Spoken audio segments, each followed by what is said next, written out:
LG Smart TV ir mūsdienīgs televizors. Tas, protams, spēj attēlot klasisko televīziju, tomēr tas nav viss. Televizors spēj pieslēgties internetam, un tādējādi mēs varēsim lasīt TVNet ziņas, skatīties Inbox LV e-pastus, kā arī skatīties video YouTube vai Vimeo.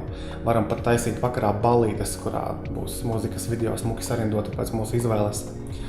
Tāpat mēs varam spēlēt arī spēlītes, mums pat nav vajadzīgas atsevišķas iekārtas spēļu konsoles, tas viss ir iekšā televizorā.